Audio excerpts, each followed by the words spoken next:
Thursday history class here for Philadelphia. We live on Facebook and YouTube and Clubhouse. The topic of tonight's class is in the title, Black People Are Not Africans.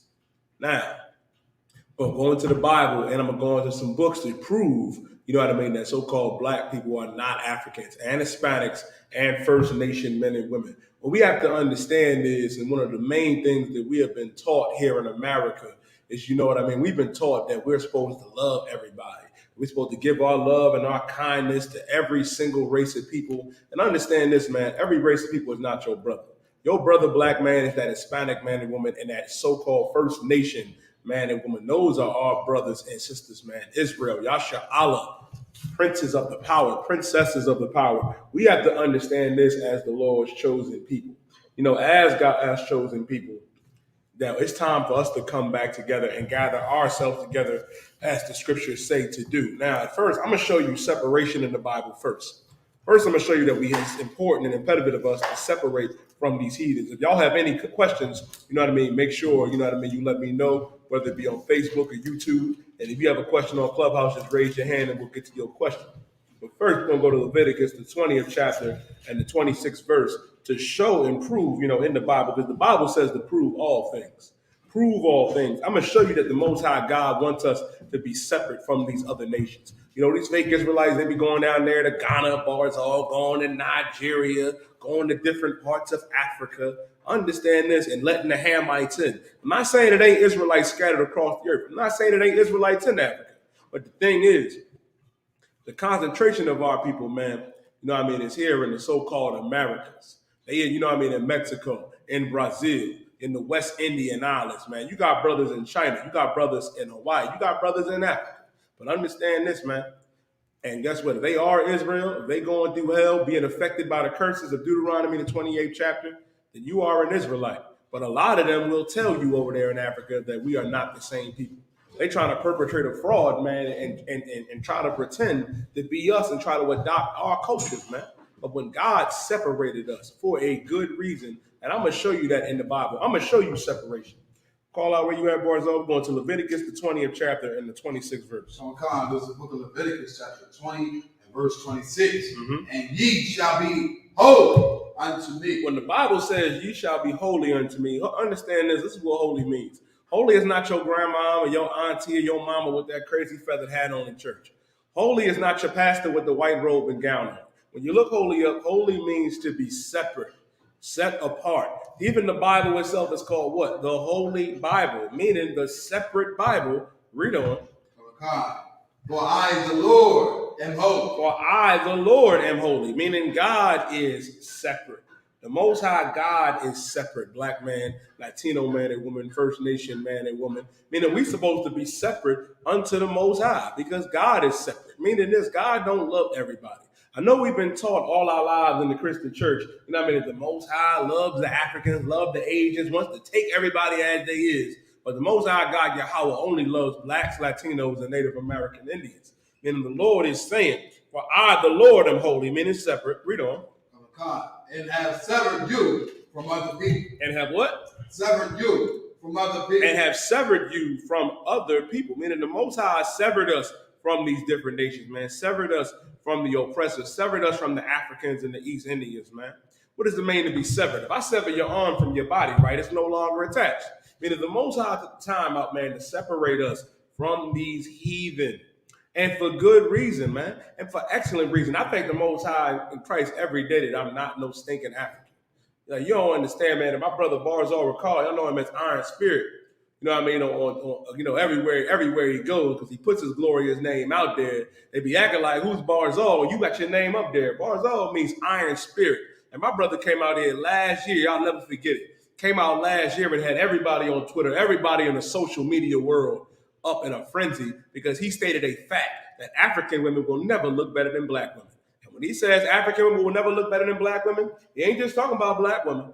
Africans will never look better than black, Latino, or First Nation women. You better understand it. We got 12 different flavors, and I want to touch on that too, because the problem is a lot of y'all brothers, you look at them heathens, man, with lust in your eyes, lusting after some African, lusting after some Asian woman or some oppressor's woman, man. when we're not supposed to be doing that neither. This is the Thursday night history class, man. I'm preaching officer of 1,000. You're dying. I'm bringing out right now in Leviticus 20th chapter in the 26th verse that God severed us from other people, man, for great reason. So read on. Come on. A man also or woman have No, that he should be mine. That ye shall be mine. That ye shall be mine, meaning we belong to the Most High. We belong to God, black man, Latino man, and woman. We don't belong to everybody. Now, let's go a little bit into it. The thing is, though, like with our people, what they do not understand is that we believe that we are African American. Now, my question is, right, what makes you believe that you are so-called African American? What does? Why do you think that? I'll tell you why. That's what the oppressor said. We went from being what, Barzal? Colored, Negro, niggers, spics, savages. I mean, let's cross-examine each and every one of them real quick. African American. How the hell can you be African and American? You know, Africa was named after the Roman conqueror Leo Scipio's Africanus, a white man. America was named after the Italian explorer Amerigo Vespucci, another white man. So you mean to tell me our origin is of the oppressor? No. Even if you ask the so-called Africans, they don't even call themselves African. If they're from Nigeria, they'd be like, I'm from Nigeria. I am from Ghana. I am from Timbuktu. I am Nfutu Nungala in the Black Panther. They'll tell you who they are. Well, nigga, you don't even know your nationality. You walking around here thinking you so-called black. Black is a color. You think, you know what I mean, you so-called, you know what I mean, indigenous. That's what they call, you know, our First Nation brothers just to say, oh, I'm indigenous. Or you'll say, what's another term that you'll say? Well, I'm the original man. I'm the original man, Barzal. I'm God. Understand this, nigga. Understand this. We are none of those titles and labels that they put on us. Our real title is Princes of the Power. If you are a black, Latino, or First Nation man, you are a prince of the power. And if you are a sister, you are a princess of the power. And we have to take back our identity. Now, if I could, Barzal, I want you to go into the Zondervan Compact Bible Dictionary. I want you to read the definition of ham. Because we walking around, we have to understand, man, that there are 18 nations in the Bible. And now we're going to break down which nation does the Africans come from, the so-called Africans. Now, let me explain something to you. Noah had 3 sons. He had Shem, Ham, and Japheth. Now, which son of Noah do we come from, black man, Hispanic man, native Indian man and woman? Which one? Which one do we come from? Which ones does the Africans come from? Now, let's go into and that's another thing, too, with the Zondervan Compact Bible Dictionary and the Zondervan Victorial Bible Dictionary. We did not write this. These oppressors wrote this. What we're getting ready to read is so heavy because this is in the oppressors' records, meaning they're so-called, the so-called smart devils and scholars that our people look up to and hold them with high esteem, Barzal. They're the ones that understand who the hell we are. They know that we're not Africans. They know it. They know we're not African. They know that we not, you know what I mean, whatever type of crazy title that us black people is calling ourselves these days, they know exactly who we are. And let me explain it to you. You got what I asked for? Yeah, God. Read. The youngest, Ham, the youngest son of Noah. Ham was the youngest son of Noah. Noah had 3 sons. He had Shem, Ham, and Japheth. Ham was the youngest. Read on. God. Born probably about 96 years before the flood. Another misconception is people like to say, you know what I mean, well, you know, Adam was the first man. Adam was not the first man. Adam was not the first man. Adam was the first man being brought up in the truth. He was brought up from the low state. He was brought up from the dust into the Most High God, Yahweh's truth, man. So-called humanity was made, you know what I mean, long before Adam came around. People were already here. Now, the flood came because everybody was sinning. Shalom, that's your thug, sir. Everybody was out here wilding, sinning, being homosexuals, being murderers and lustful monsters. God decided to flood the earth, except for Noah and his 3 sons and their wives. Read on. Come. And one of 8 persons to live through the flood. And one of 8 persons to live through the flood. Meaning, after this flood happened, right? There were he was one of 8 people that actually lived through the flood. And here's another thing, too, for you so-called scholars out there that love to say, well, what's your source? Every nation of the 18 nations, according to the Bible, you know what I mean, or whatever they're calling themselves today, they understand and have a record of the flood. Shalom, sir. Y'all about to so like, sir, do you went to class? Call him a Like it, my Christian attire out there, you know what I'm saying? Oh, man, so like Tell me, man, I'm tired. You survive, sir. You survive, sir. Now, understand this, too. Now, Noah and his 3 sons and their wives, man, it was only 8 of them that actually made it through this flood. Because the Most High was so upset with all the sin that was going on the earth that he decided to destroy the earth, man, and flood it. Read on. Oh, God. He became the progenitor of the dark races. Ooh, we bars on. Read that again for them on Clubhouse. Come on. He became the progenitor of the dark races. Now, Ham became the progenitor of the dark races. Now, when you hear that, you'll say, well, if he became the progenitor of the dark races, as blacks and Latinos, you know what I mean, we're dark. We're considered a dark race. First Nation man and woman, we considered a dark race. Ham was the progenitor of the so-called dark races. Read on. Oh, God.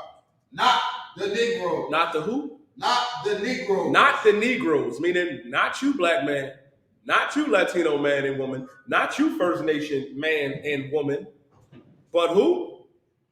But the Egyptians. But the who? Egyptians. But the Egyptians. We're actually going to go into, you know what I mean, in the book of Joe. I advise everybody to pick this book up, the Josephus. Can I have it real quick, Barzal? Can you pass me the book of Josephus?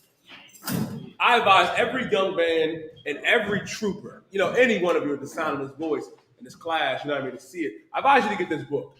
This is the works of Josephus. I remember being a trooper and sitting in Officer Daniela's class and being like, my God, this was in there. This is our history. Josephus was an Israelite, man, a black man. He was what you would call a reporter. He was like the Stephen A. Smith of his day. Hate to use him. You know what I mean? He was like the journalist of his day. Over here in Philadelphia, we got Yuki Williams. Ain't that brother's name? You know what I mean? They got that Crip, you know, Steve Harvey, hairline Barzal. Now, Josephus was the top reporter of his day. And he reported on the in-between, like, of our history that happened, you know what I mean, from Abraham all the way down until Christ and even the rest of the disciples. Here you go, Barzo. You take it back, brother. The water warrior.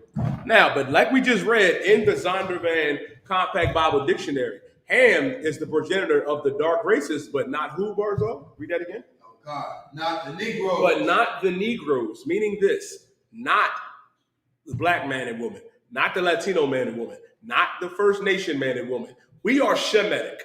Noah had 3 sons. The Africans come from Ham. We come from Shem. Meaning this, man, the Lord only dealt with us, Israel, black man, Latino man, First Nation man and woman, not everybody. We got to understand, man, that we are not so-called Africans. But read on, Barzo. But the Egyptians. But the Egyptians. And our people have this fascination with the Egyptians, right? Like, you love the so-called Egyptians. You love to wear the ankhs. You love to wear the homosexual attire. You like to walk like an Egyptian. I understand. But you got to understand this, man. And we're going to go into it tonight because tonight is the history class. I'm going to show you our first captivity. You think America was our first time around in slavery? No, I'll show you the first major slavery that we went into as blacks, Latinos, and Native American Indians, and it involves the Egyptians. But the Egyptians come out of Ham, Mizraim, Matazarium in the Hebrew. Read on. Ethiopians are not Israelites. They love, I done seen some of you Christian Israelites on Clubhouse. Listen, Barzo, I done seen a lot of these niggas talk about, well, you know, Sheba and Solomon hooked up. Where is that in the Bible? Sheba came, you know what I mean, to Solomon like many other kings and queens because Solomon was better than them all. They love to talk about Mansa Musa, whatever the hell that Hamite's name is. There was not a king that walked this earth, you know what I mean, that eclipsed the riches that our kings, that King Solomon had. And Christ was King Solomon in the regeneration, in the reincarnation, man. Solomon, man, like, you know what I mean, was an excellent king, man, who had many vast riches, who asked the Most High for riches. He ain't have no child with the Queen of Sheba. Haile Selassie does not come from the lineage of Solomon. Haile Selassie is an Ethiopian, a Cushite. Kush, you know what I mean, is the biblical name for them. Like that rapper that everybody loves so much. What's his name? Nipsey Hussle. And some of y'all niggas out there, I remember, y'all was talking about how Nipsey Hussle was an Israelite. Well, Nipsey Hussle was not an Israelite. He was an Ethiopian. He was Kush, a Hamite. They are not our people. Mizraim, who is the Egyptians, you know what I mean? The Ethiopians, who is Kush. Read on. Okay. Libyans. The Libyans. Hold up. Who was one of them famous Libyans? Muammar Gaddafi.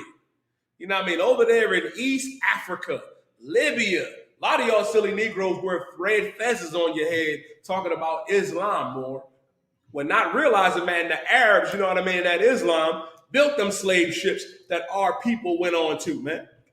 While the Africans rounded us up and sold us to the oppressor, man. A lot of you Negroes out there claiming that so-called Moorish science, wearing that little fez on your head, you are no different than the silly Negroes that did that at that time.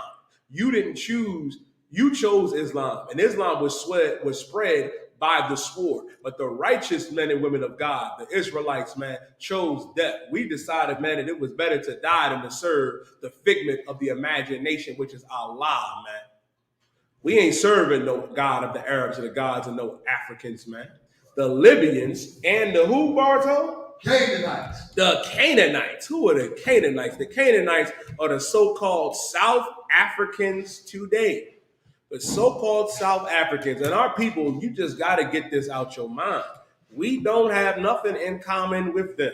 Just because they got dark skin, and you know, Barzo, you say this all the time. All skin folk ain't kinfolk, meaning we ain't the same. Are you looking at East Indians? They got dark skin too. Are you looking at Arabs? They got so-called dark skin, and we the same as them. I'll give you an example, man. I'll give you a prime example. We all got dark skin, but they not our people. They not our people. Even though the East Indians and the Arabs come out of Shem, but out of Shem was chosen Abraham, was chosen Isaac.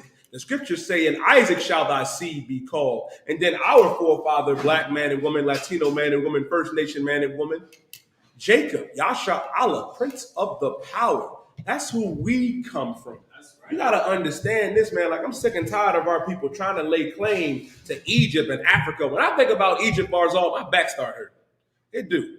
Because who do you think built them big old pyramids that you're gazing up at and loving? As a matter of fact, Barzal, drop that. Let's go to Exodus. I want you to go to Exodus, the first chapter, and I want you to start at verse 8. I want you to go to Exodus, the first chapter, and start at verse 8. Bubba Quashot. And again, if y'all have any questions online, I'm answering y'all questions tonight. If y'all have any questions, make sure you type them in online. And if you have any questions, you know what I mean, in Clubhouse, shoot Barzal myself a message, you know what I mean, in the back channel, and I'll make sure I get to y'all questions. First, we're going to go to Exodus, the first chapter, and I want us to start at verse 8, and then we're going to go into the works of Josephus. Read what you got. This is the book of Exodus, chapter 1 and verse 8. Mm-hmm. Now there arose up a new king over Egypt. Now arose a new king over Egypt. When we walked into Egypt, right? We walked into Egypt, I want to say 80 AD we walked into Egypt. Now understand this. It wasn't a lot of us that walked into Egypt. We walked into Egypt the first time around, and we're going to go into that a little later in the class. Now, Joseph, you know what I mean, was the forefather, you know, of our brothers, you know what I mean, and sisters of the tribe of Ephraim and Manasseh. He was Ephraim and Manasseh's father, and Ephraim and Manasseh was adopted by Jacob, our forefather, into the 12 tribes of Israel, man. Now, we was in Egypt and we were segregated. Let's understand this too, man. Like the paraphrase in the scriptures, you know, Joseph told us to let Pharaoh know that we dealt with the sheep, that we dealt with the animals, and they separated us, man. They put us in the land of Goshen. Goes to show you that we're not supposed to be together with them heathens. Even though we was in Egypt, that we was in Africa, so-called Africa, guess what? We wasn't all kumbaya with them Egyptians. We was segregated. It was just us by ourselves, you know what I mean, dealing with each other. And they got jealous over that, man. They looked at us and was like, what them niggas over there doing? And the scripture's about to explain it. Read on. Which knew not Joseph. Which knew not Joseph, meaning now a new ruler over Egypt arose, and he ain't know Joseph. Read on. And he said unto his people, behold, the people of the children of Israel are mighty and more than we. Now, they said, hold up. This is what they said. Read that again, Barzal, because that's so heavy. Behold, the people of the children of Israel are more and mightier than we. They said the people of the children of Israel are more and mightier than we. Understand this, man. Them Africans knew that we were better than them, man. They knew that we were a force to be reckoned with. And if I could, real quick too, but we have to understand, man, and to further understand that we are not those people, that we are not so-called African. We have always had the advantage over them. Like them saying, you know what I mean, that they are more and mightier than we. That ain't nothing new. As a matter of fact, Barzal, can you do me one? Can you go into the from Babylon to Timbuktu? I want you to go from Babylon to Timbuktu, right? Because I know what a lot of y'all was thinking. All right, we over there in Egypt. You know what I mean? We must have something in common with them. Why would we be over there? When we went over there because we fled into Egypt, man, into Africa, fleeing Roman persecution. And I'm gonna go to that first, and then I'm gonna show you the advantages that was documented in this book from Babylon to Timbuktu that we had over the Africans. And we're gonna come back to Exodus and then jump into the Josephus. Read on. Read what you got. This is the book of From Babylon to Timbuktu, page 84. In the year 65 BC, the Roman armies under General Pompey captured Jerusalem. Now, Pompey captured Jerusalem, right? Just to skip ahead for a little bit, this is around the time where we were still, you know what I mean, in our land after Christ died. That Pompey finally came through and said, man, we captured Jerusalem. Read on. This is Pompey. This is BC, before Christ. The Romans came in, you know, shortly after we left Babylon. You know what I mean? They came in and captured Jerusalem. And during the time where Christ walked the earth and the disciples, and even before then, we were in the Roman captivity. And this was prophesied about in the book of Daniel, you know what I mean, the 7th chapter. Read what you got. Keep reading. In 70 AD, General Vespasian and his son Titus put an end to the Jewish state. Now, during that time, right, General Vespasian put an end to it. They said, no, man, I'm getting tired of these Israelites. They came around and said, listen, we about to put an end to this. We about to put an end to these Black and Latino and First Nation men here.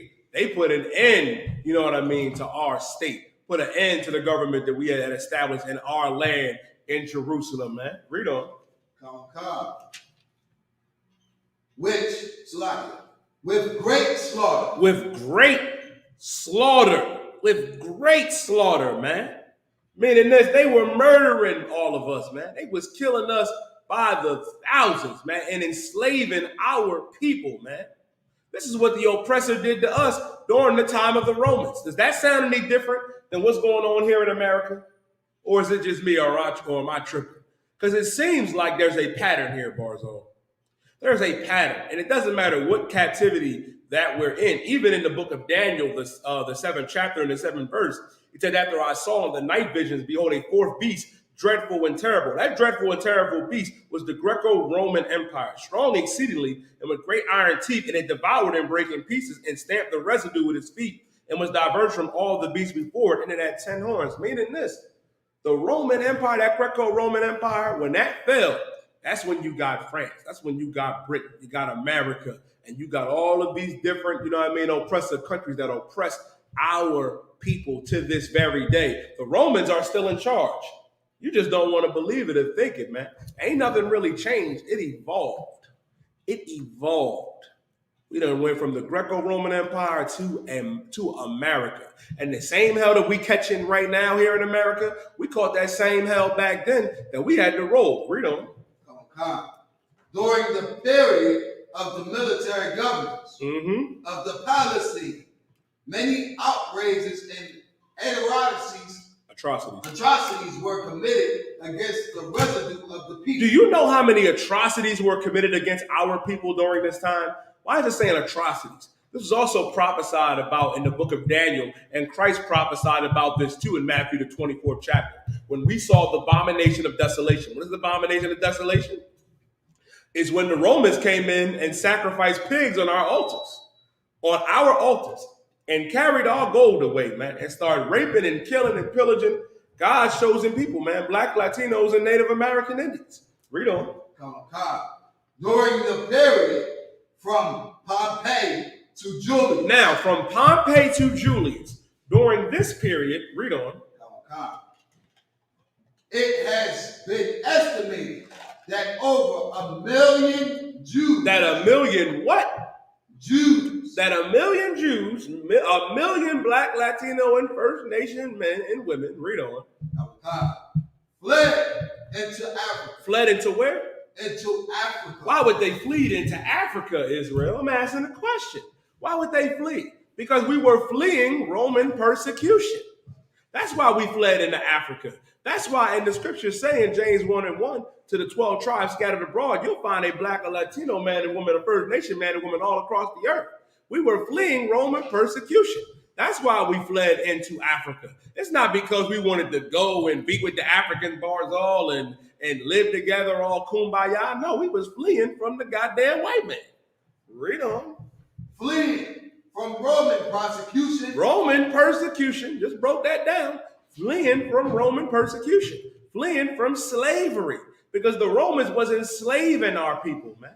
Enslaving our men and women, man. Taking our children from us. Read on. And slavery. The slave markets were full of Black Jewish slaves. The slave markets were full of Black Jews, man. Of our people, man. It was full of us, man, in them slave markets, man.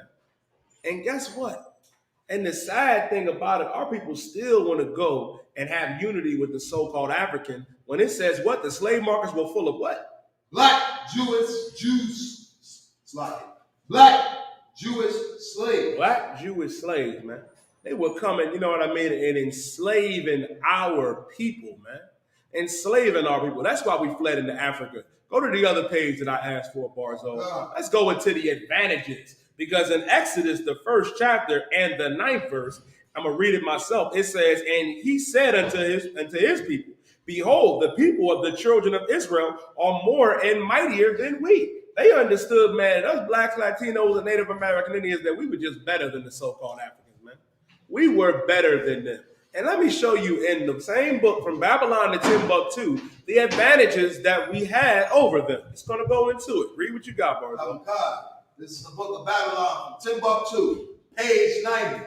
The Black Jews had an advantage over the African tribes. The Black Jews had a what? An advantage over the African tribes. When we fled into Africa, fleeing from Roman persecution, we had an advantage over the African tribes. Why did we have an advantage? Because we had this Black man, Latino man, and woman. For you on Clubhouse, you probably don't see what I'm holding up. You can't. I'm holding up the Bible and the Apocrypha. We had our God. We had our laws, statutes, and commandments, man. That's what gave us the advantage over the so-called Africans. Right. Read on. They carried their culture. Wait, read that slow, Barzal. We carried our what? They carried their culture. We carried our culture, man. And you can look at the Africans and tell that we don't have the same culture. Now, if everybody on Clubhouse that's listening, everybody on Facebook, you know what I mean, and YouTube, and understand this, we do not have the same culture. First of all, we don't even smell the same. Can I say that, Barzal? Like, we don't even have the same, you know what I mean, arithmetic. Like, it ain't even comparable. Like, Africans smell like they bathe in giraffe water and rhinoceros residue. Like, my God, they got to smell less biblical. We have to understand, man, that we don't have the same culture. They cut their women up, cut their clitorises up, you know what I mean? And make, oh, man, Barzal. I was watching a documentary. Listen, Barzal recall, Marquaz, Officer Zarwai, Officer the Kun, and Brother Kanal in the clubhouse room. I was watching a documentary with Officer 50 Ibahaya.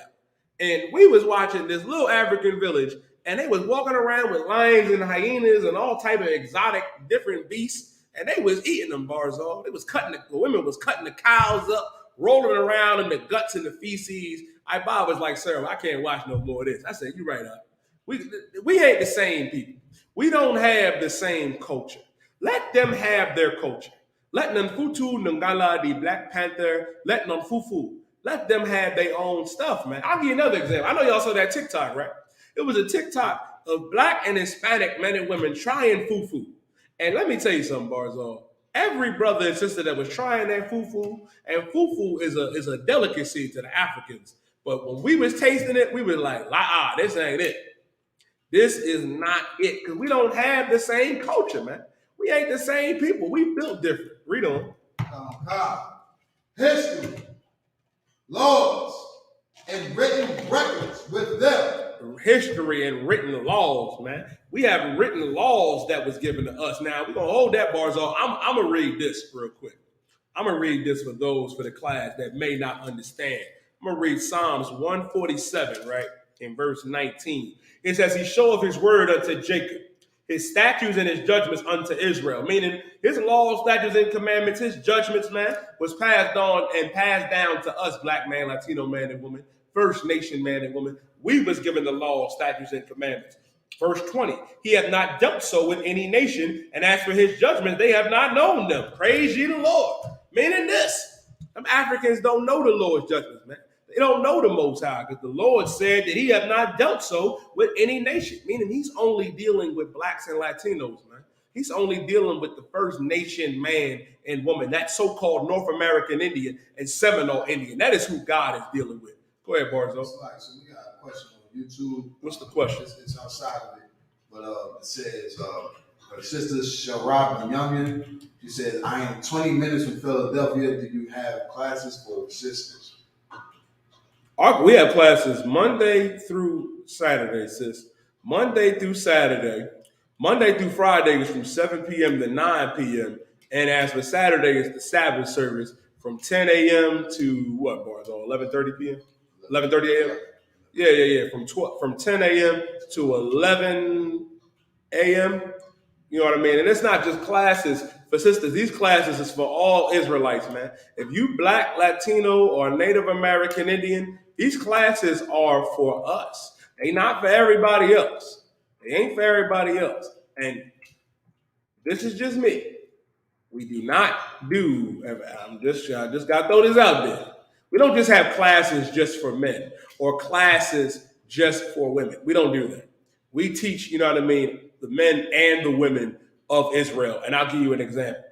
You know what I mean? And this is not to dig at them fake Israelites, because, you know, it was a fake Israelite group that was out there, right? That was in a gentleman establishment, Barzal. It was in a gentleman establishment, right? And was with the working girls. I'm not going to call them strippers or whores, but they are whores, but they were working girls. I'll use that term, right? And it was just the men. And I was like, well, damn. And Captain Mashak said something too. You know Moses led under the Most High. You know the Most High, you know, using Moses. You know he led sisters out of Egypt too, right?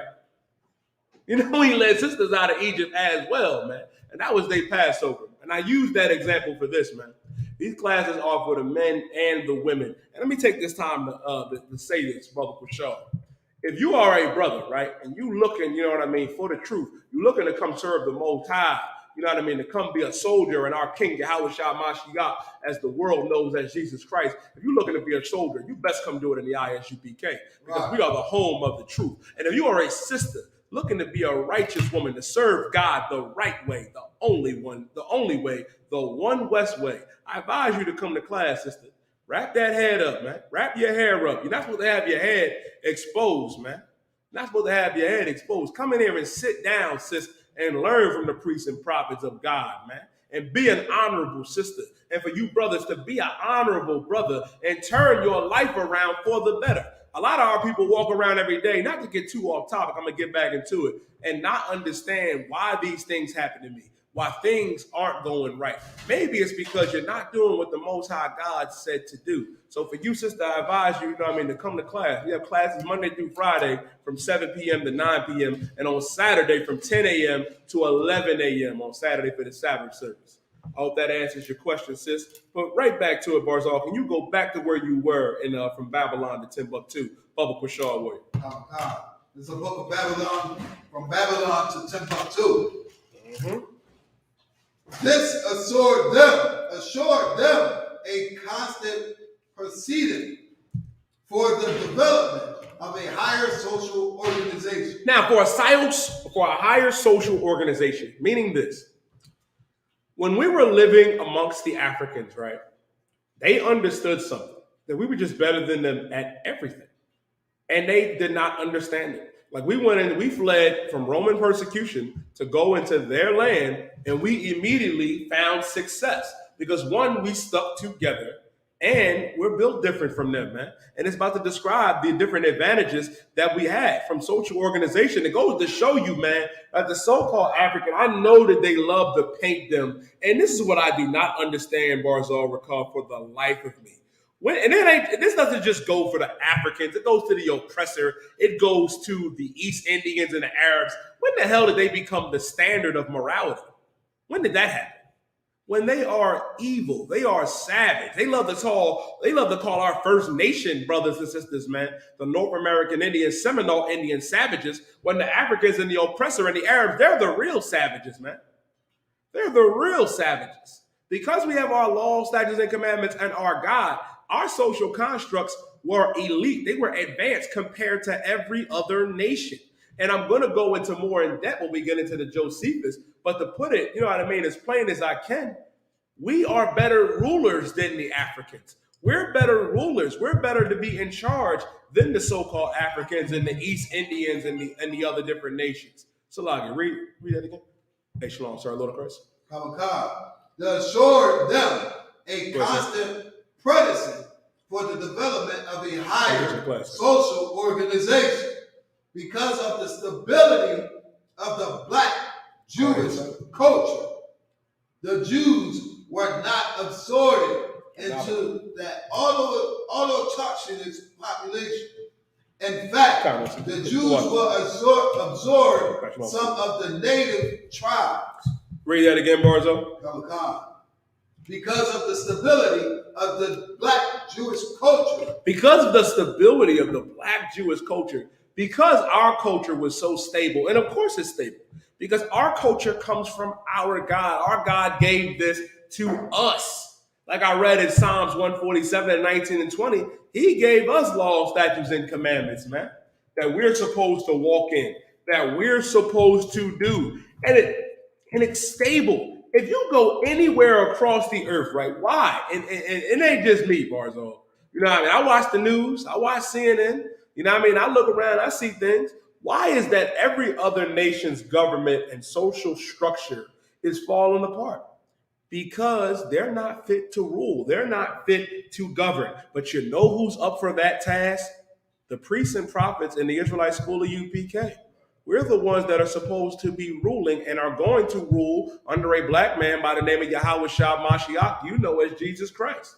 We're just better leaders. The scriptures say that when the righteous bear authority, the people rejoice. The whole entire earth is going to rejoice when black and Latino and First Nation men rule the earth under Christ. But when the wicked bear rule, the people mourn. Why is everybody mourning? Why has everybody got their head down? Because the oppressor is in charge. Because, you know what I mean, the so-called Africans are in charge of their land, oppressing their people. The Arabs, you see it everywhere, oppressing everybody. But nobody gets it as bad as that black, Latino, and First Nation man and woman because we're held to the highest standard from our God. And our God is only dealing with us. So, of course, our culture is going to be stable. Our culture is the only one that is stable, that is rock solid, that'll never break and never wither. They compromise over there with it. Allah compromises with them, bars off I could. The Quran says that if you have nothing else to eat but pork, you can eat pork. Well, the God of the Bible, the God of blacks, Latinos, and Native American means Yahweh. The Lord told us that swine was an abomination to us. That if all I had to eat was pork, then I guess I will not eat, Barzo. I guess you ain't going to eat neither. Because our God ain't like that, man. Our God is hardcore. Our God is one West. I pray you understand. Read on. The Jews were not absorbed into the autochthonous population. Meaning, when it says that we weren't absorbed in the autochthonous population, meaning we weren't absorbed into their culture. We weren't doing what they were doing. Let me give you an example. We did not go into Egypt, right, and do what the Egyptians did. We didn't do that. We didn't go into Ghana and did what the Ghanaians did, or what the Nigerians did, or what the South Africans did, or what the Ethiopians did, because their culture is beneath us. Everything about them is beneath us, black man, Latino man, First Nation, man and woman. And you know what, Barzal? I have to cut it. Let's go to the Josephus real quick. I'm going to show you why we did not get absorbed into their culture, why we didn't get absorbed into the things that they do. And it's a good reason for that. And it's an excellent reason for it. And I'm going to show you something when our forefather Abraham came into Egypt. This was long before, you know what I mean, we came in there, 70 deep. This is when our forefather Abraham, man, came into Egypt, and he saw something amongst the Africans, and he was like, damn, this ain't right. This ain't cool. Let's read what you got. Page 38. You know what the point, right? At 166 in the Josephus. Yeah, no sweat. Now understand this, man. Our forefather Abraham went into Egypt, right, and saw what the Africans were doing. It's a reason why we weren't absorbed into their culture. Even today, you silly Negroes love to wear ankhs. You love to do that. But listen, Barzo, I don't know a sister that's wearing an ankh that's willing to let her clitoris get cut up.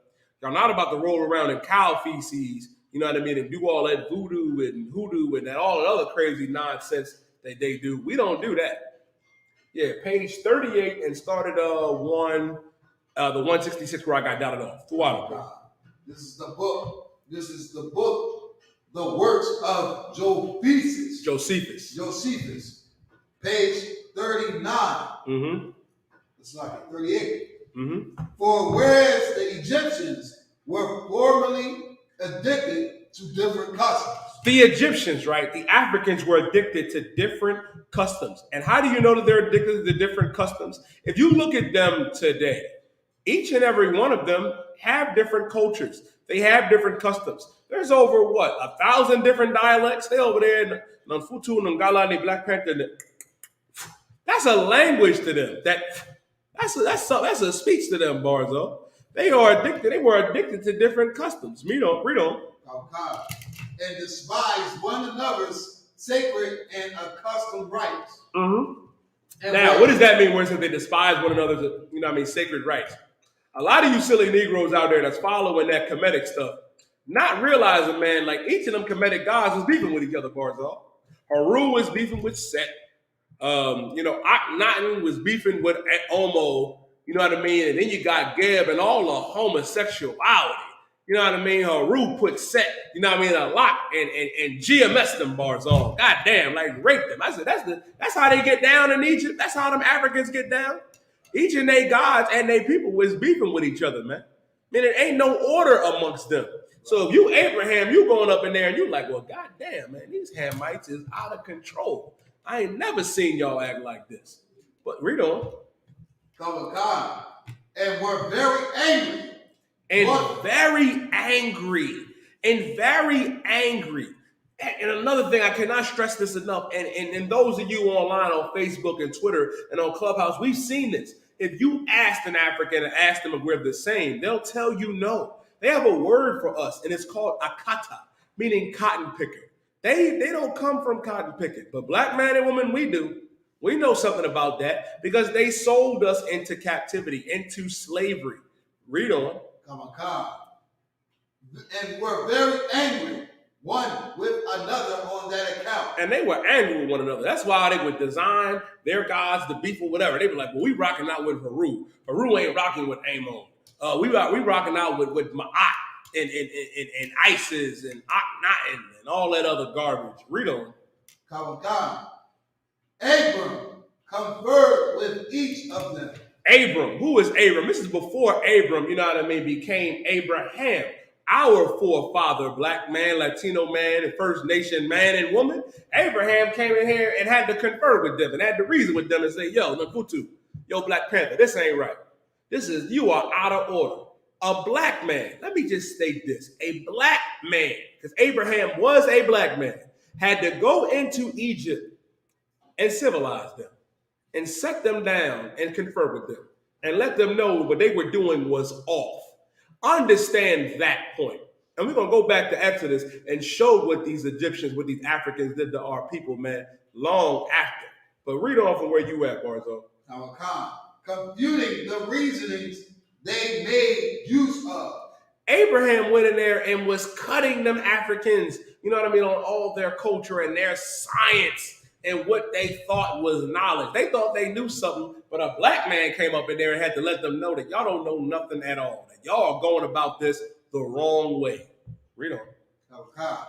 Everyone for their own practices demonstrated that such reasonings were vain and void. That they were what? They were what, Barzal? And void. They were vain and void. Meaning he had to let these Africans know, and it was like, damn, me cutting up that woman, because they was cutting up them African women. You know that aunt that they had, they were like, a brother told me, well, it's the fallopian tube. You know what I mean? That's where the woman gives life and that other garbage. Guess what? They was cutting women up. How do you think they learned what that looked like? They was out there brutalizing them African women, man. Out there cutting them up, you know what I mean? Drinking their blood, Barzal. One comedic brother told me, right, that if a sister was not fertile, that she couldn't have a baby, all they had to do, and this is history, this is their science, but all they had to do was rub crocodile feces on their private parts, and that would help them conceive a child. For all you sisters on Clubhouse and Facebook and YouTube, if your man come to you and talk about let's rub some crocodile dung, some crocodile dookie on your private parts, you know damn well you're not getting down with that. Abraham had to come and let them know, like, yo, that stuff is not cool. It ain't right.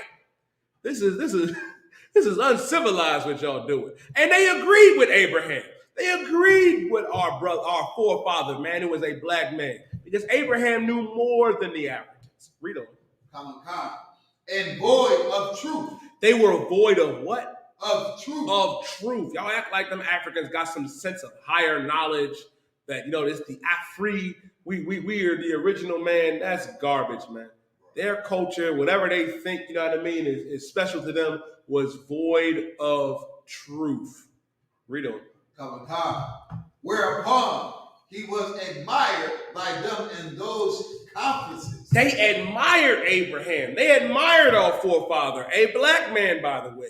They admired him for coming in there and letting them know that they was off, that they were wrong, man. Read on. And in those conferences as a very wise man. They counted Abraham as a what? Very wise man. They counted Abraham as a wise man. Think about that next time when you silly Kemetic Negroes or you silly Africans want to come up against the UPK, that your forefathers that you claim to be connected to, them same thinking Africans, they're saying that our forefather, Shalom, Abraham was a wise man. Abraham was wise, man. They understood this. Man. And guess what, black man, Latino man, and woman, we have to understand it as well, man. That our forefather Abraham was considered to be a friend of God, man. A friend of the Lord. I pray you understand, man. Now is the time for us to realize, man, I know we have this infatuation with their culture. I know we believe, right, that they have this higher sense of knowledge. It's time to let that garbage go. I understand, man, that this very Bible right here, has been collecting dust on your mama's dresser, your grandmama's, nightstand. But this Bible holds our records, man.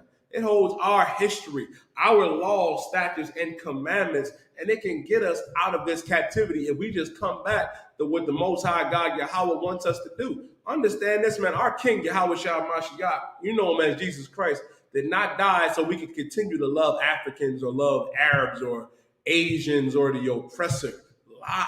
Black man, Latino man, First Nation man and woman. We have to be better than that. I pray you understand.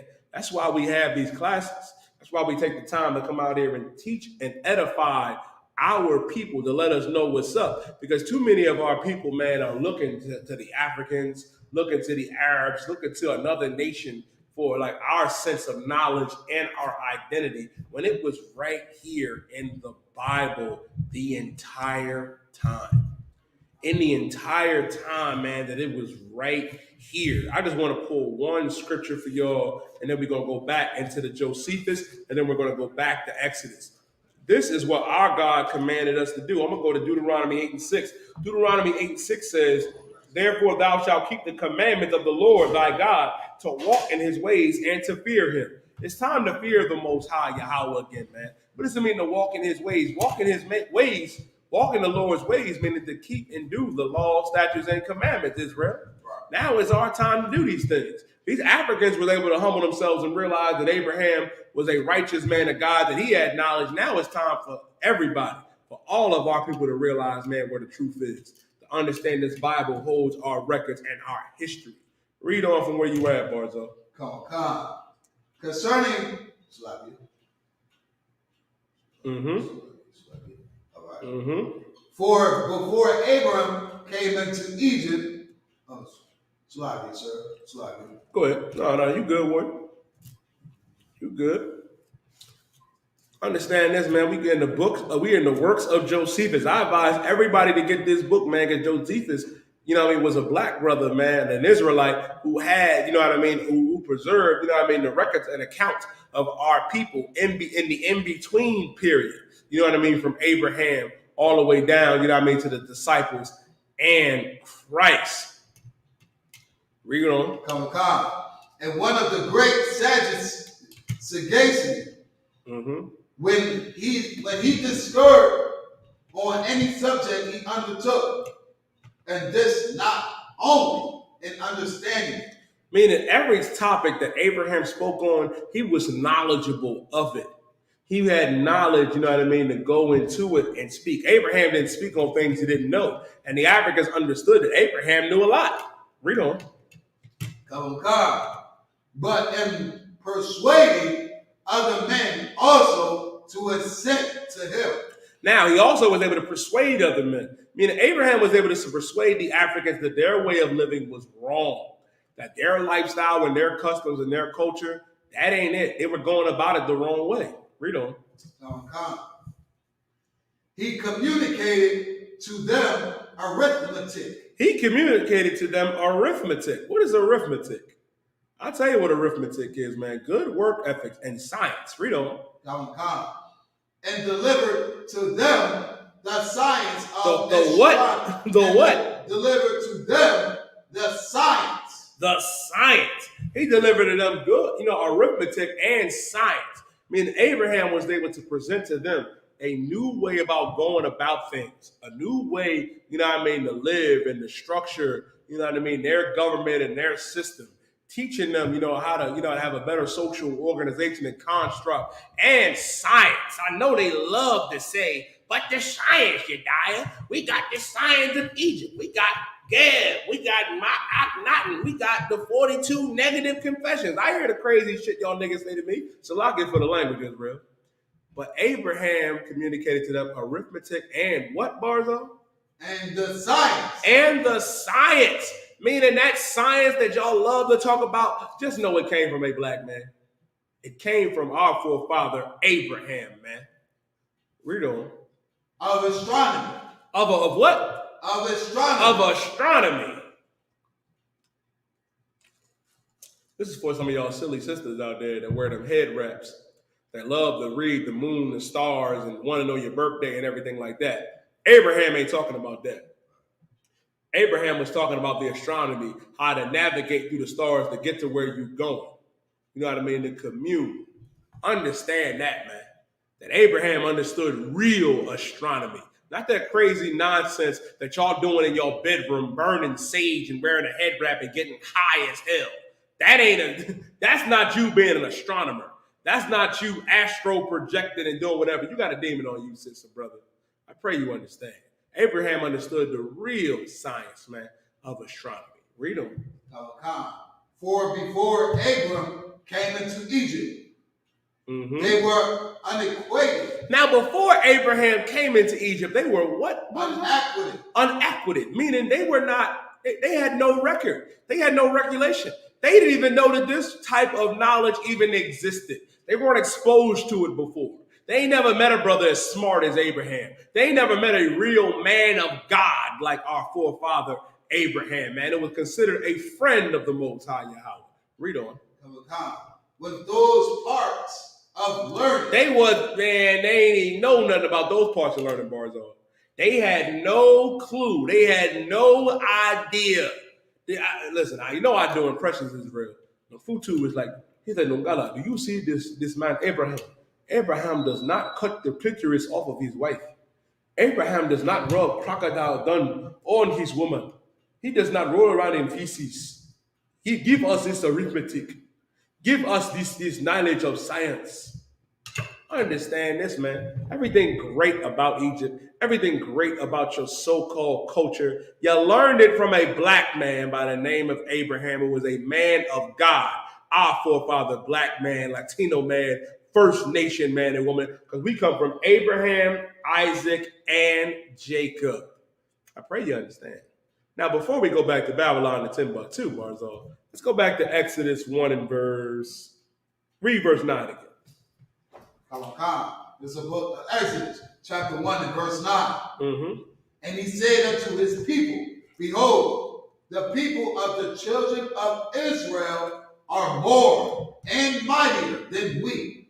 The people of the children of Israel are more and mightier than we. These Africans understood that. The Egyptians, who was Mizraim, Matazarium in the Hebrew, right? They understood that we were more and mightier than they were. Read on.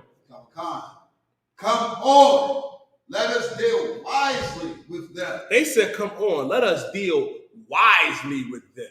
Meaning we can't just deal with them any type of way. They got real strategic on how they dealt with our people, black man, Latino man, and woman. Read on. Lest they multiply. Lest they what? Multiply. Lest they multiply. Meaning they're about to unleash something on our people that the oppressor has copied to this day. And the scripture is going to explain it. But I'll give you a heads up. But you got to understand, right? And which is so heavy about it. They said, lest they multiply.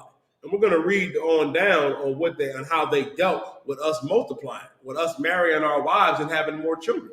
We're going to show you in the Bible what the Egyptians did and the other atrocities that they did to us as the Lord's chosen people. Read on.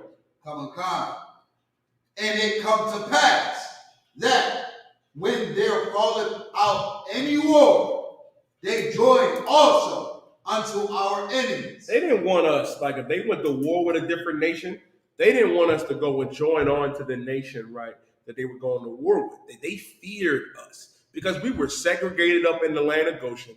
We weren't really dealing with them. We was keeping to ourselves, minding our own business, just living life, chilling as usual. And here come the Egyptians. They like, we got to watch them niggas over there. We have to watch them. They are greatly multiplying. We have to make sure that this does not proceed. Read on. And some of y'all love these Africans. And let me show you what the Africans felt about our people, man. Keep reading, Barzo. And fight against us. Mm-hmm. And so get them up out of the land. They said, man, we got to get them up out of here. We got to do something about these people, man. Read on. Therefore, they did set over them taskmasters. They set over them taskmasters. Now, what does it mean that they set over them taskmasters? Asking, you know what I mean, to the class. For time's sake, I'll explain. They set up Uncle Tom Negroes. They set up Uncle Tom Negroes over us. Now, who are that? And to show you that they set up Uncle Tom Negroes, right? What do you think your pastor is? Who do you think your imam is? Who do you think, you know what I mean, the Sadducees and the Pharisees were? They're taskmasters. T.D. Jakes, Creflo Dollar, you know what I mean, Louis Farrakhan, ain't nothing but modern day taskmasters. Read on. To afflict them with their burdens. And afflict us with their burdens, man. Rose up the Uncle Toms amongst us, and they afflict us with their burdens. Now, what do? You go to church and empty out all your pockets. You empty out all your pockets. You giving to Farrakhan, you're giving to T.D. Snake Salakia, T.D. Jakes, you're giving to Geno Jennings, you're giving to them. And what do they do for us? All they do is afflict us. And the Christian and Catholic Church today, man, all the molestation that's going on, all of the covering up, man. This is why I urge all of you, man, to come into the Israelite School of UPK. Right. They set up taskmasters over us to afflict us in our burdens, man. And the Romans did the same thing. They set up certain Negroes amongst them, man. They had their own people. do it as well. They had their own heathens that would afflict us, but they would also raise up, Uncle Toms amongst us and afflict us as well. You see that today. Read on. And they built for Pharaoh treasure cities. Fit them. We built treasure cities, man. Meaning we built damn near, Egypt. Everything great about Egypt that was back then during ancient times, we did it. We built it up. That's why when everybody talk about, I'm not talking about our brothers and sisters that's in the truth, that know we Israelites. A lot of our people look at Egypt, man, like, oh, this is amazing. This is where we're from. If you Black or Latino or First Nation, every time you look at a pyramid, your back should hurt. That should remind you of the affliction that we faced back then in Egypt. Because who you think went out there and built them pyramids, Negro? Who do you think was out there, with brick and mortar, working all day and every day for the Africans? Who do you think did that? You think we was all kumbaya? La-ah. We built treasure cities. Read on. And it's like Pithom and Ramesses. Verse 12. But the more they afflicted them, the more they multiplied and grew. Even though they was afflicting us, even though that we was going through hell over there in Egypt, we was still marrying our wives, having babies, bars all. We still was growing in number. And they got scared again. Read on. And they grew and slackened. And they were grieved because of the children of Israel. They were grieved, man. They said, hold up, man. These niggas just continuing to multiply. They still having these babies. They still can rise up against us, man. That's their biggest fear. They don't want Blacks, Latinos, and Native American Indians to rise up and come together, as the scriptures say in Zephaniah 2:1. They don't want us to gather ourselves together, yea, gather together, O nation not desired. That's the last thing they want. And that's why we all are supposed to come together, man. We all supposed to come back. Read on. And the Egyptians made the children of Israel to serve with rigor. They made us serve with rigor. Let me explain what serve with rigor means. That's slavery, hardcore bondage. Y'all love to look at them pyramids. You love to look at Ma'at, you know what I mean, and Omo and those type of different Egyptian deities, man. We serve with rigor. That was the first major slavery that we went into, man. We were slaves in Egypt. And let me explain something to you. This is the history class, right, Barzal? There is no history or record of any white man or woman being enslaved in Egypt. When you look at them walls, you look at the sarcophaguses and whatever type of garbage they got out there, you will see Black and Latino and First Nation men and women serving. We were the slaves in Egypt, man. And if you look Egypt up, Egypt is a Greek word, Egyptos, which means bondage, slavery, man. The real Egyptians is Mizraim. That's their biblical name. Matazarium in the Hebrew. We was made to serve with rigor, meaning we worked hard. We slaved hard back then. We still slaving hard now. And if you look at America, right? America is just like Egypt. Look at the back of your dollar bill. You see a pyramid. America is spiritually Egypt and Sodom. That's in Revelations. Read on. And they made their lives bitter with hard bondage. Man, they made our lives bitter with bondage. They did. They did, man. They did, man. They made our lives hell. Hell. With, man, and I don't think we understand. Like you read this, right? But I can see it. Like I see the hell that we go through now in the ghetto, in the barrio, in the reservation. It was no different than back then. It was no different than back then, man. They made our lives bitter. Listen, man, y'all need y'all to understand something. Like Africans cannot stand us. They hate our people with a passion. I know they may look brother, but to prove and show you, right? And to show you that they're not our people, when George Floyd was murdered, how many of them stood up for us?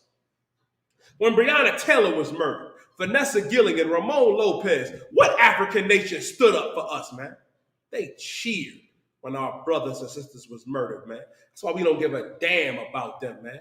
I give a damn about my own people. I give a damn about them Latino brothers and sisters, man, from Issachar, you know what I mean, to Zebulon and Naphtali, you know what I mean, the Asher that's struggling on the goddamn border. Our brothers and sisters of the tribe of Levi, the so-called Haitians, right? Haiti tried to join, another history lesson for y'all. Look this up, put it in your Google machine. Haiti tried to join Africa's Union in 2016, and guess what the Africans said? You're not African enough, Haiti. You cannot join our union, our African Union. Forget the Africans, man. They're not our people, man. We read in the Zondervan, they come from Ham, we come from Shem.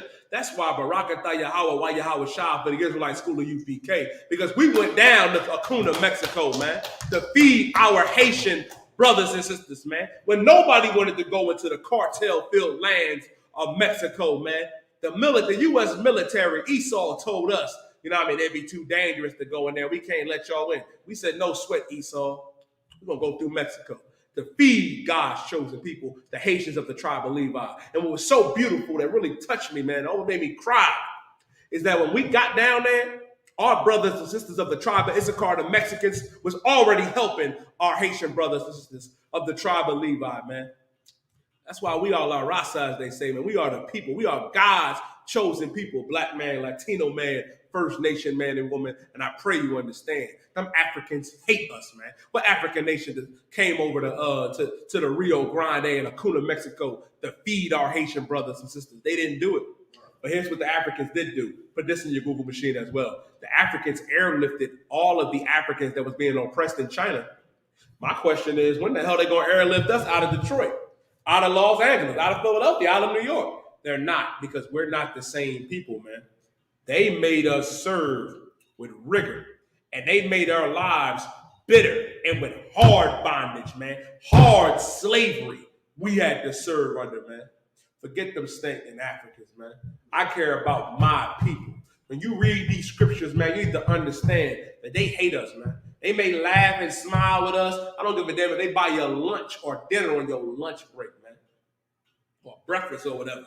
They cannot stand our people, man. It's time for us to give our love back to one another. This is history right here. I went into the Zondervan Compact Bible Dictionary. I went into the works of Josephus. I'm in the Bible. And I also went into from Babylon to Timbuktu. For those of you that need a source, that need a reference. Now, let's read on, Barzo. God. In mortar and in brick. And mortar and with brick. Meaning, when you see them pyramids and you see them ruins of that city out there in Egypt, just know that it was black and Latinos that built it. And how do you know? And a lot of y'all like to discredit our Latino brothers and sisters. The goal is to show you that they're God's chosen people like we are, black man and woman. There are pyramids in South America and in Mexico and Central America. Who built them? Oh, that's right. That Latino man and woman, that Mexican man and woman, that Honduran and Guatemalan man and woman, that Colombian and Bolivian man and woman. You want to know why? Because they were in slavery in Egypt like us, black man and woman, First Nation man and woman, and they know how to build pyramids. Goes to show you we're God's chosen people. And we served in Egypt, in bondage, in slavery at the same time. Read them. And in all manner of service. In all manner of service, man, they made us serve, man. They put us in slavery. That's why it's going to come a day, and I'm going to go into it, man, but we're going to have them in chains. That's in the Bible as well. Them Africans is going to have to serve us, black man, Latino man, and woman. I pray you understand. Let's read on, Barzo. In the field, in all their service. In the field, man. In the field, and all their service. You thought that our slavery in America was something. It started in Egypt. It started with them Africans. Who do you think gave them the textbook, you know what I mean, to put us in slavery?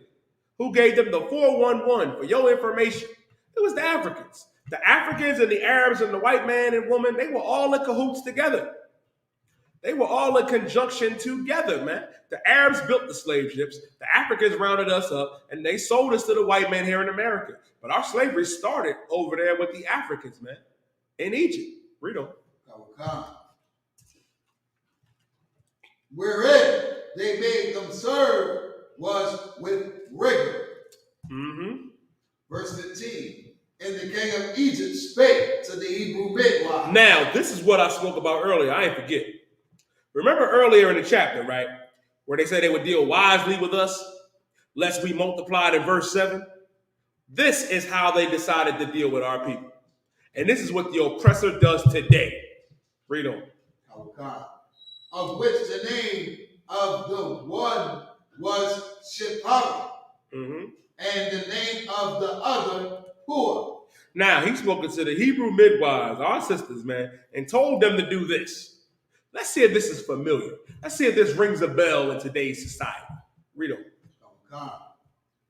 And he said, when ye do the office of a midwife. When you do the office of a midwife when delivering these babies. Read on.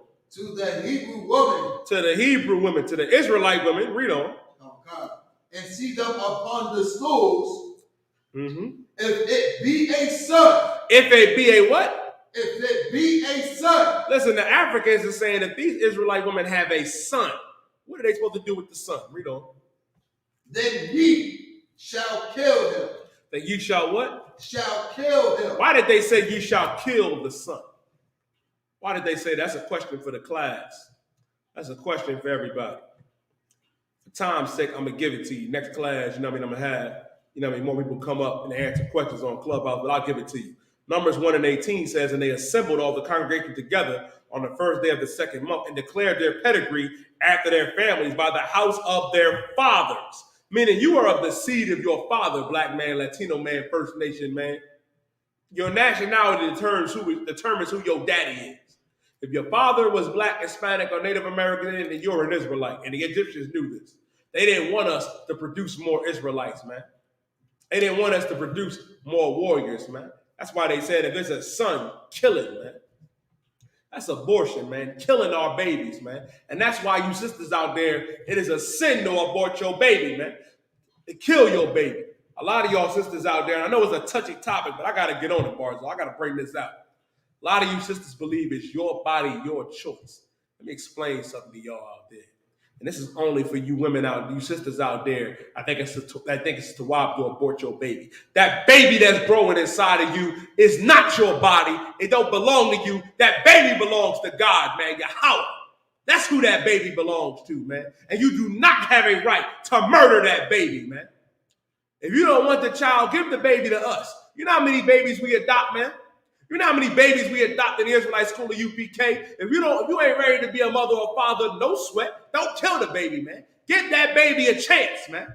Give that child a fighting chance, man. Give that child the commanding General Yohana here in the Israelite school of UPK, and we'll make a righteous priest and prophet out of your son and make a righteous sister out of your daughter, man. How dare you think you have the right to murder your baby because the oppressor said so, man. Because your white daddy said so. You're not supposed to murder, man. That scripture say, thou shalt not kill, man.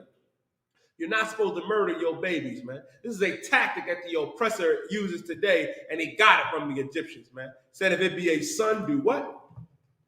Then ye shall kill him. Then ye shall kill him, man.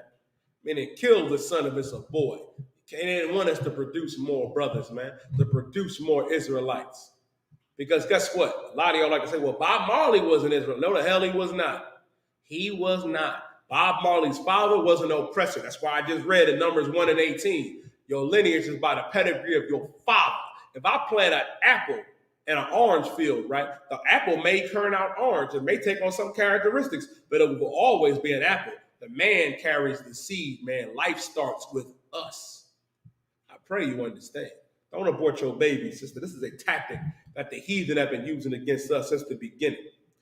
But then it says, then ye shall kill him. But if it be a daughter, then she shall live, man. It goes to show you, man, that these heathen hate our people, man. And it's something that's coming to these heathens. I'm going to show you what's coming to these heathens, Bubba Bashaw. If I could, Barzal, give me, bobbity, give me Jeremiah 30 and verse 16, Bubba Bashaw, warrior. Let me get Jeremiah chapter 30 and verse 16. Let me show you what's going to come, you know what I mean, to these Africans and to the oppressor for what they have done to our people, man. And then I want you to get me Isaiah 14 and verse 1. As a matter of fact, Barzal, let me get Isaiah first. Let me get Isaiah 14 and verse 1 first. Let me get that, Bubba Bashaw. me show you what's going to happen, you know what I mean, to these heathen. And then we're going to go to Jeremiah 30 and verse 16.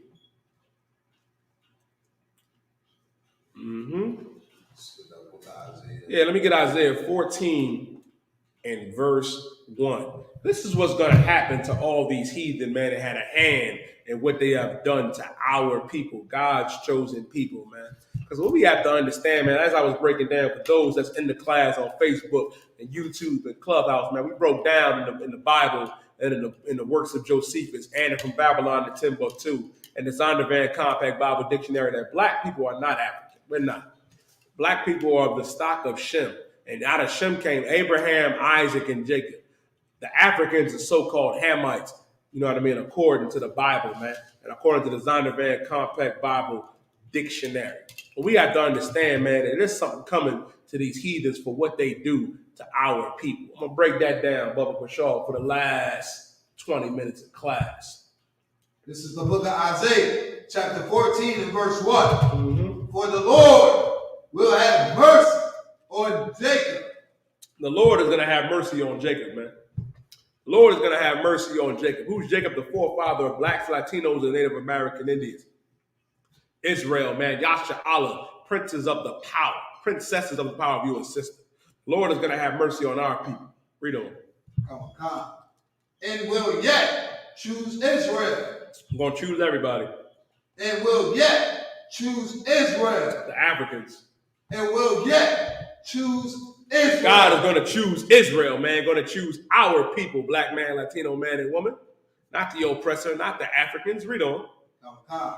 And set them in their own land. We're going to be set in our own land, man. Like, we ain't in our own land right now.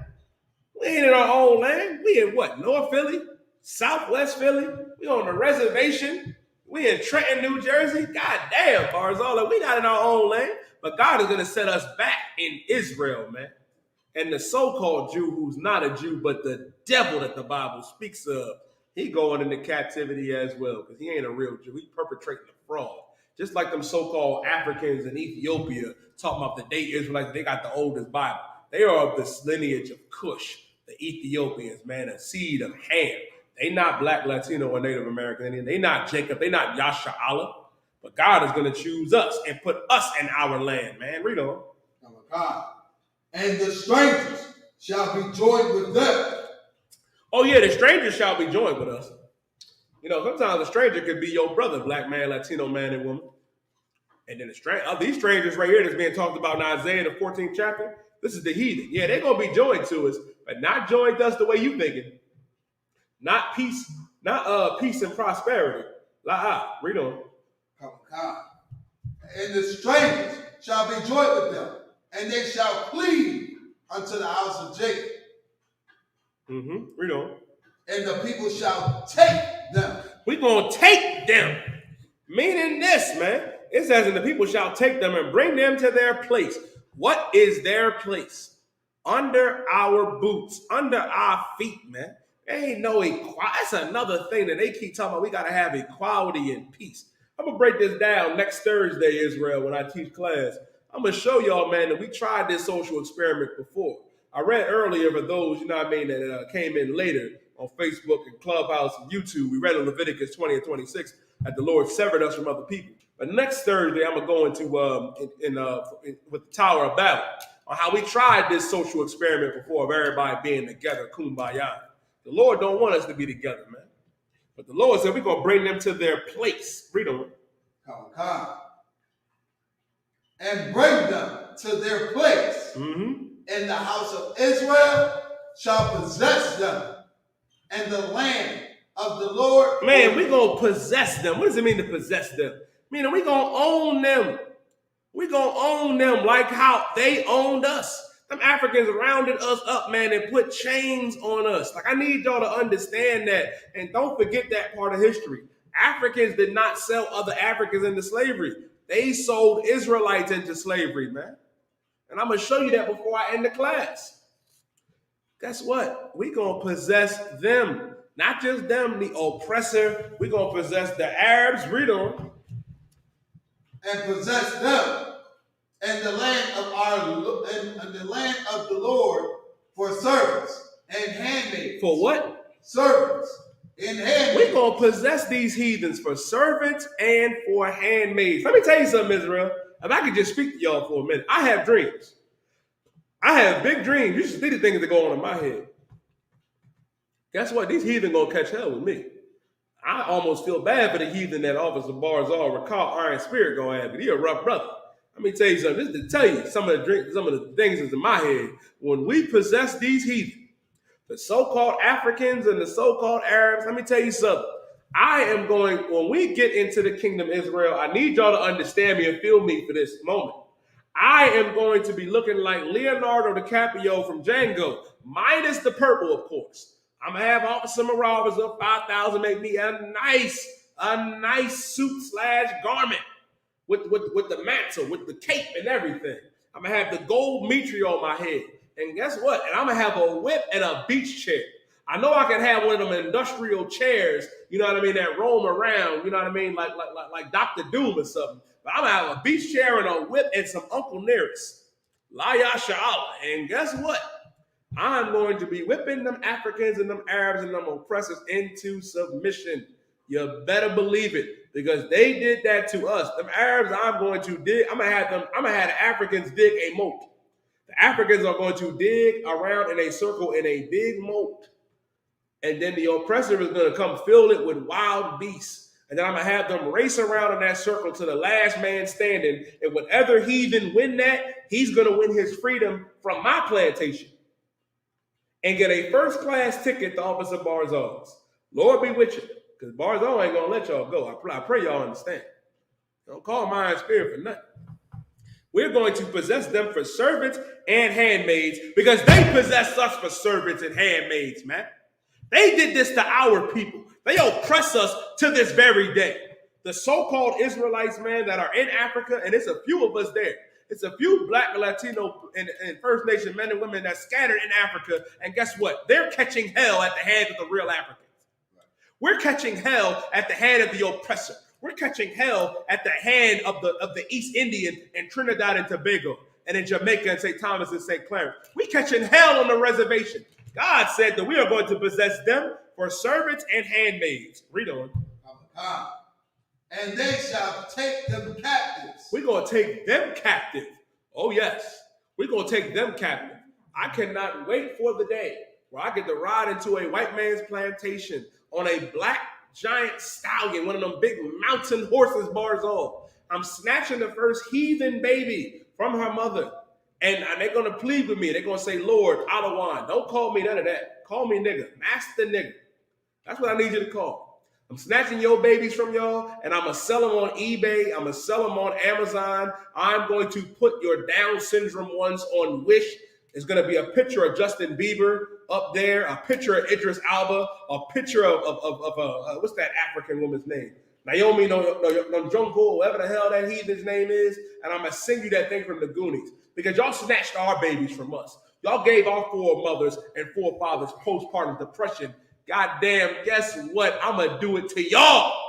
Thus saith the Lord, because it's in the Bible. I pray you understand. Read on. God. Who captives they were, and they shall rule over them and their oppressors. We're going to rule over them. We're going to rule over them and our oppressor. And the oppressor is the devil that the Bible speaks of, the Caucasian man and woman. We are going to rule over them. But there's something we need to do first, black man, Latino man, and woman. I want to get two more scriptures. Barzal. Can I get 2 Corinthians 7 and 14, Bubba, for sure? Let me get 2 Corinthians 7 and verse 14. And can you also get me Exodus 11 and 7? First, give me Exodus 11 and 7 first. Let me get Exodus 11 and 7, and then I want you to give me 1 Corinthians 7 and 14. Salakia, warrior. Yeah, let me get Exodus 11 and 7 first. No questions online? Yeah, no, it is 2 Chronicles 7 and 14. Salakia, warrior. But let me get Exodus 11 and 7 first. Wow. For a while of everybody tuning in. For a while of everybody tuning in on Facebook and this, and YouTube and Clubhouse. Appreciate y'all. Yeah, Exodus 11:7. And then 2 Chronicles 7-14, and we out of here. This is the book of Exodus, chapter 11, verse 7. Mm-hmm. But against any of the children of Israel. Now, against any of the children of Israel, saying, this is the dagger to show you that black people are not African. This is the dagger scripture to prove that we and the so-called Africans, the Egyptians, and all them different Hamites are not the same people. Read on. Shall not a dog move his tongue. Not a dog will move his tongue, meaning not even a beast will move his tongue to say this. Read on. Against man or beast, that ye may know that the Lord doth put a difference between the Egyptians and Israel. That the Lord put a difference between the Israelites and the Egyptians, man. God put a difference between us for good reason, man. And in Exodus, what makes it so heavy, man, when the death angel came down and passed over Israelites, blacks, Latinos, and Native American Indians, and killed the firstborn of all them Africans, man, the Lord was like, listen, now shall a dog move his tongue. There's a difference between the Egyptians and Israel, man. We different from these so-called Africans, man, these Hamites, man. Understand that we're not the same. So the next time y'all want to claim Egypt or any different type of African culture or dialect, understand that the Lord put a difference between Israel and the Africans, man. Now, this is what we have to do as God's chosen people. And I want to leave y'all with this. This is what we must do as God's chosen people, man. Read 2 Chronicles 7 and verse 14. This is the book of 2 Chronicles, chapter 7 and verse 14. If my people, which are called by my name. If my people, God ain't saying if everybody. If the Africans, if the oppressor, you know what I mean? If the Asians or the Arabs, you know what I mean? Nah, God is saying if my people, meaning my people, we are the Lord's people, Israel, blacks, Latinos, and Native American Indians. Yasha Allah, princes of the power. We call by the Lord's name. If my people, read on. Shall be humble. Shall humble themselves, man. Shall humble themselves. Read on. And what does it mean to humble yourself? Humble yourself in this. Understand this, man, sister. The man is over you. 1 Corinthians 11 and 3 says that the head of Christ is the Most High Yahweh. The head of man is Christ, and the head of the woman is man, man. Understand the order. Understand, man, you got to humble yourself. Stop being a whore, sister. Brother, stop being a whoremonger. Stop sleeping with these women and throwing them away, man. Understand that sex is marriage. If you understand when you lay down with that woman, brother and sister, when you lay down with that man, that sex is marriage, you would understand, man, that we can't just be out here living recklessly and just sleeping around with everybody. Don't be a whore. Don't be a whoremonger. Don't be no homosexual. Don't be a transformer. Don't be a murderer or a liar or a junkie or a drug dealer, man. Humble yourself. Read on. And pray. And seek. And wait. And what? And pray. And pray. Christ said, you know what I mean, in John 9 and 30 and 31, and the Lord doesn't hear sinners. Meaning you have to turn from your wickedness, man. You have to turn from your sins. Stop sinning. Stop eating that shrimp, crab, pork, and lobster. Stop being a sexual deviant and seek the Lord and pray. Read on. Oh God. And seek my face. And seek my face. I mean, turn to the Lord. Read on. And turn from their wicked ways. Turn from their wicked ways. We got to turn from our wicked ways. Don't be like Lil Nas X. Don't be like Cardi B and Meg Thee Stallion. Don't be some Italian mafioso trying to be a gangbanger or a drug dealer, man.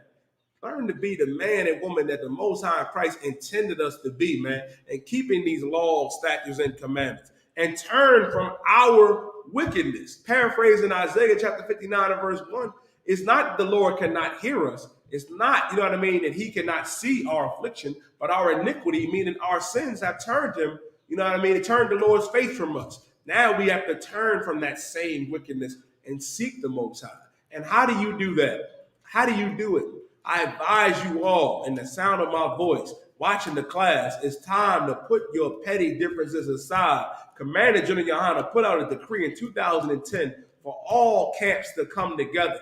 Now is the time to return home to the home of the truth, because the home of the truth is right here in the Israelite School of Universal Practical Knowledge under Commanding General Yohana, man. Right. Start out in 1969.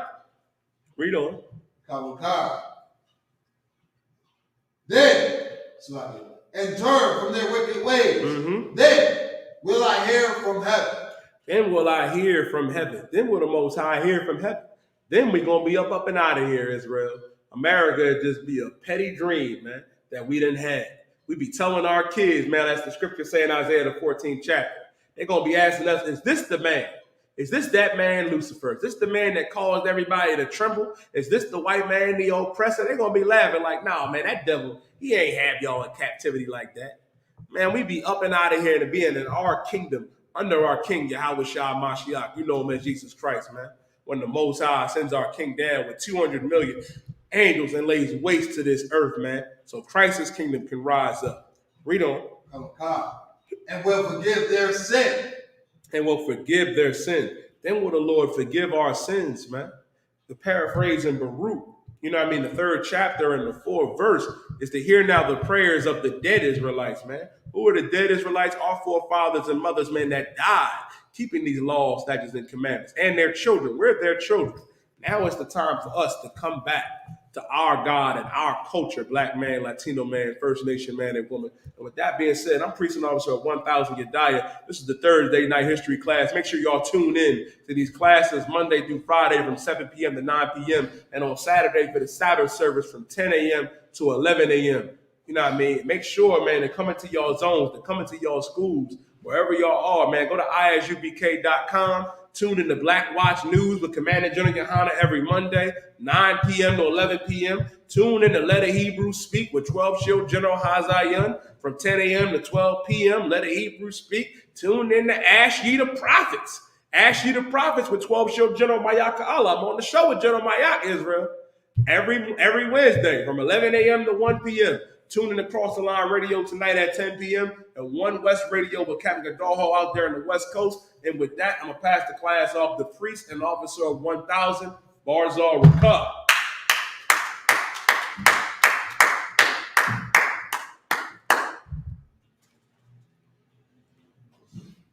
This is the ISUPK security announcements. We are the ISUPK, started out at 1 West, 125th Street, Harlem, New York. Rule for new brother and sister. When a new brother and sister come into the school, they are off limits for 6 months. They are to be saluted only. They are here to shed themselves of the world. If they need transportation, the teacher will arrange it after 6 months. If a brother and sister has an interest in a particular person, he or she must get permission from the head to speak to the brother or sister. There's another 6 months in which the brother and sister will court each other. After this 6-month period, the brother and sister will get permission from the head to marry. Tithes, which is a commandment. You can read about this in the book of Numbers, chapter 18, verse 21. Also the book of Malachi, chapter 3, verses 8 through 10. Ma'ashra means 10% in Hebrew. 10% of every penny of any increase the Lord gives you, give to the teacher. Priest fund, free will offering for the priest. Not mandatory. Whatever so amount you would like to give of the coming holy convocation will be the feast of dedication. You understand? The 25th day of the 9th month by the space of 8 days. This will be from Sunday, 28th, all the way 28th of November, 2021. In the space for 8 days. You can read about this in the first Maccabees, chapter 4, verse 52 through 61. If anyone wants to be a trooper in the school, start to wear all black. Boots, shirt, pants, headband, and scarf. And with that, Imajim, which means to stand. Men of Israel, we're going to give the brothers a courteous salute. Men of Israel, Imaj Shabbat, Imaj, Barak, Yahweh, Shem Yahushua, Barakathon. Yahweh Top, which means hands down. Sar, which means turn to face the sisters. Sisters, your Imaj Shabbat, your feet is at a 45-degree angle. Your right hand over your left, making sure that your head is covered. You understand when we say Barak, you want to smite your chest, and we say the salute. Men of Israel, we're going to give the sisters a courteous salute. Men of Israel, Imaj Shabbat, Imaj, Barak, Yahweh, Shem Yahushua, Yahweh, the top, class dismissed.